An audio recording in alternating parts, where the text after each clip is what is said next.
Moving back on to another story which I had recently done, so it's kind of like a sequel, maybe a part two, but not all fights for legal reform are equal, as we were mentioning before. Some movements gain traction and lead to swift legislative change, while others struggle for even years. Now, we spoke to two women who have fought for legal reform in Bermuda: Chardonne Paynter, who successfully pushed for a law criminalizing the Non-Consensual Sharing of Intimate Images Act, and Sophia Cannonier, whose fight for medical freedom continues in the courts. Their experience raises a question: sorry, what determines which movement succeeds and which stalls? Chardonnay Painter says timing played a crucial role in her success. She said the most effective strategy is to speak up to the right people in the right rooms with the right message. Her case was deeply personal, and the public outrage over privacy violations helped drive legislative action. She believes laws move faster when there's a clear, urgent need and someone willing to keep pressure on lawmakers. She said that without her advocacy, I don't believe it would have happened anytime soon. That type of cowardly crime has been happening for years, and mine was not an isolated case. I was determined to make that sort of cowardice stop with me and to hold anyone accountable who participated in it.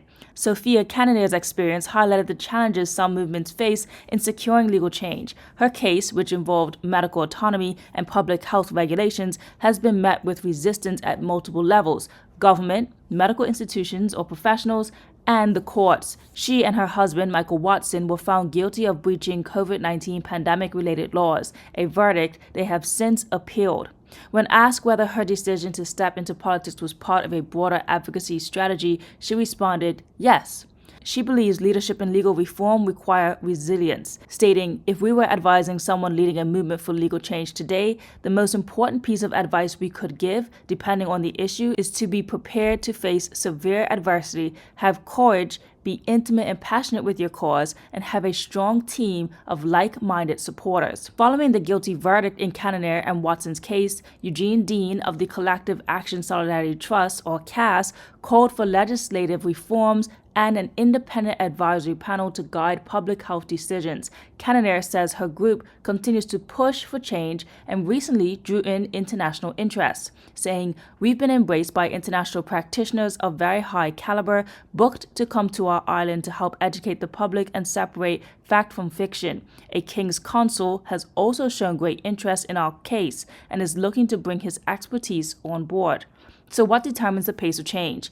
While both Painter and Cannonier have advocated for legal change, their experiences demonstrate that public perception, political will, and the nature of the issue itself plays a significant role in determining whether reform happens quickly or remains an uphill battle.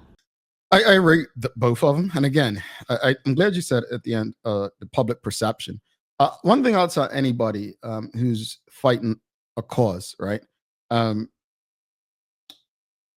Public perception means very little when it's a matter of conscience. You don't need, it doesn't need to be popular to be on the right side of history, as I've said on Twitter X the other day. Chardonnay was risky because she had to put herself out there, you know? She had to put herself out there. And what she did, I don't think people really understand and appreciate in this internet and social media age, how big of a issue that was. You know, I think it was necessary, but I think what she did is going to protect generations of young women and men to come. So her fight was definitely took a lot of courage. Sophia Cannonier, I liken it to conscription. She's not a popular person. We weren't. I mean, people simply they didn't even know Larry Marshall Sr. They didn't like him. They didn't know me, right? All they saw was angry black men, right? With Sophia, they think she's crazy. They think she's weird. They call her all sorts of names. Truth is, many people who call her these names and feel that way wouldn't be able to survive a day in her shoes.